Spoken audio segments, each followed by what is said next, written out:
Good afternoon. Welcome to the very first Fast Five session. We have 5 great speakers that were chosen based on your nominations and voting. They will be limited to 5 minutes each to tell us how they are exploring, inventing, and transforming our community. Each speaker has provided his Twitter handle so that you can continue the conversation after the session. When you do, please use the hashtag Fast5.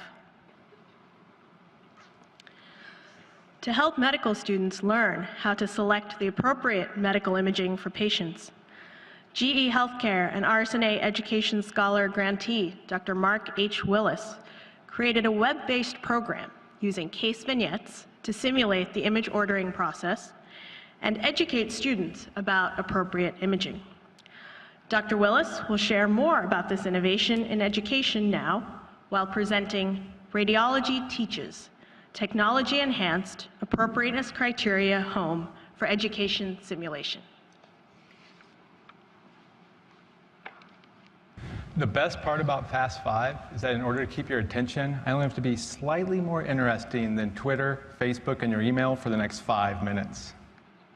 In all seriousness, I'd like to thank the RSNA for the opportunity to be part of the inaugural Fast 5. Now, the state of healthcare in the United States has been well documented. Unsustainable, opaque costs reaching over around 20% of the GDP. This problem is multifactorial. Fragmented healthcare happening in informational and IT silos, full of zero-sum games. Waste is rampant, 20 to 40% of the healthcare spend. Now, this situation is sobering for patients and for society, but let's not forget about healthcare providers. 6% of doctors have said they're happy with their jobs. Over 50% of doctors have said they're unsure if they would recommend healthcare as a profession.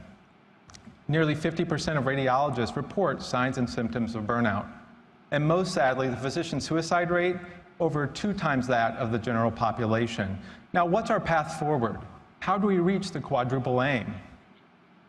How can healthcare reach its place with other industries as an example of high reliability? Now, Michael Porter and Bob Kaplan from Harvard Business School, they proposed the value equation.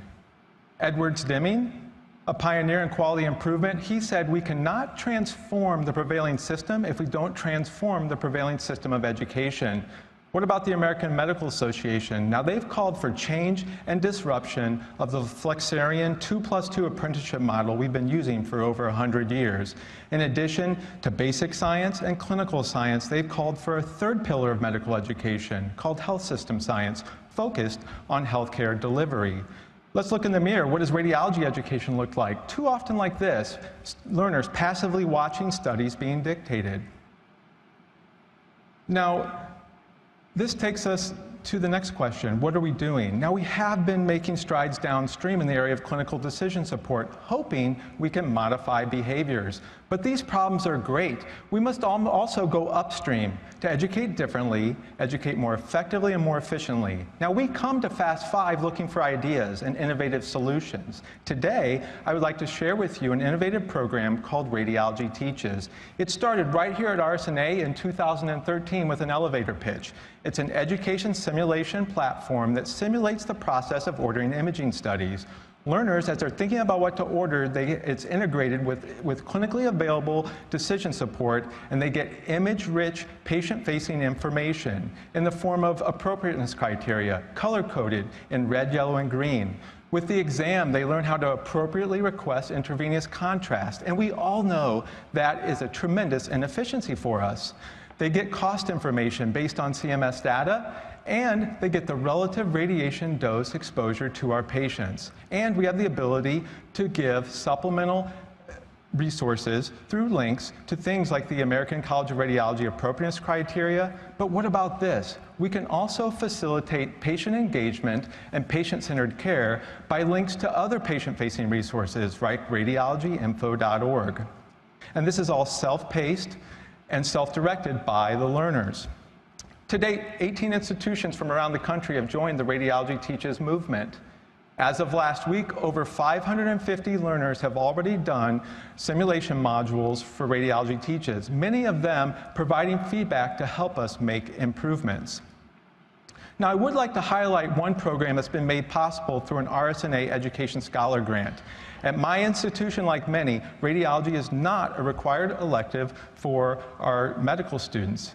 So rather than sitting back and just hoping that they come take our radiology elective, you know what we did? We went out and we partnered with the directors from the required clerkships, and we made customized modules providing just-in-time education when they were actually on those required electives. Now, my hope is that none of you leave here today feeling hopeless and helpless. Perhaps some of those feelings of burnout can start to melt away. My dream is that some of you will be inspired and encouraged to join us on this journey to make a difference with a shared purpose. Now, a few months ago, I was listening to a venture capitalist talk about his passion to wake up every morning and go find the next unicorn. A once-in-a-lifetime opportunity, so rare, it's like a mythical creature. Now, in their world, the definition of a unicorn is a startup company that ultimately reaches $1 billion valuation. We're talking about Uber, Airbnb, Snapchat.